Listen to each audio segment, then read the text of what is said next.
Hello all. So this week's discussion asks us to talk about how we incorporate our faith into student teaching. And I love this prompt because my faith is something that is very near and dear to me, and it's something that I like to incorporate in all walks of life. Whether that's at school, work, wherever I am. So yes, I definitely like to incorporate my Christian values into the classroom. And I think my favorite way of doing this, and something that I feel is fundamental in my classroom, is just emulating that love and compassion that Christ has for us. Um, when you just think about Christ and how he loves all of us, despite the sins that we've committed, despite the things that we think about, despite the things that we've been through, that we just all get that same love and compassion from Christ. It's really a beautiful thing, and it, when you are aware of that love that you receive, it makes you want to do great things. So I think it can have that same type of power on my students, especially those students that may not get that love and compassion in other places. I student teach at a Title I school that is in a low income area.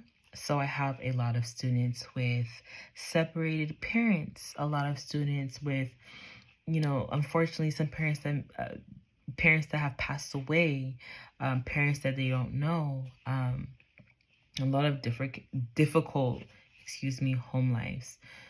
So this just makes me want to really show that love and compassion even more, and allow these children to know that they are loved and they are important and they mean something to someone. So that's something that I find really important. I've definitely had to act on this. I think the most with one of my more challenging students.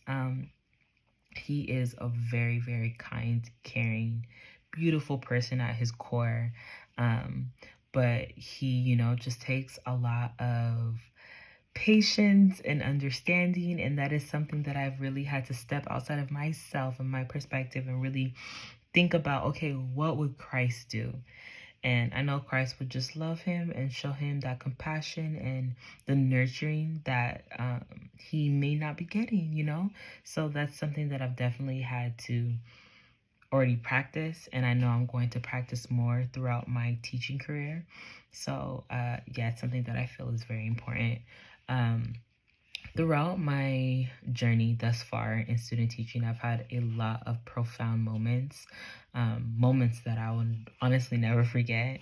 But I think one that has really stuck with me and one of the most heartwarming moments was when a student, wasn't grasping subtracting mixed numbers from each other, and it is a very hard concept to grasp. So I was teaching her, and I didn't give up, and I taught her this way and I taught her that way, and finally she got that aha moment, and she was so excited, and she's like, oh my gosh, Miss V, you're just such the great teacher, you're the best teacher ever, you're gonna be such a good teacher, I hope you're my teacher one day. And that honestly it really stuck with me, and it honestly gave me such a confidence boost because my master teacher has been teaching 30 plus years, and she's fabulous. She's great at what she does.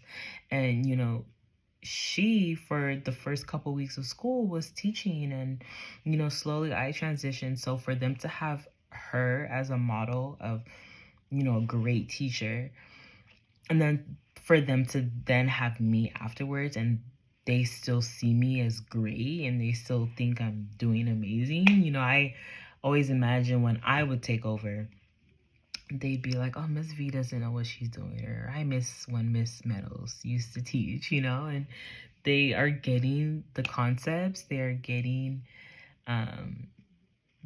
everything that I'm teaching them. They're understanding and they're really enjoying it. So it lets me know that I'm doing the right thing and that I'm on the right path. So yeah, that's pretty much it. Thank you for listening.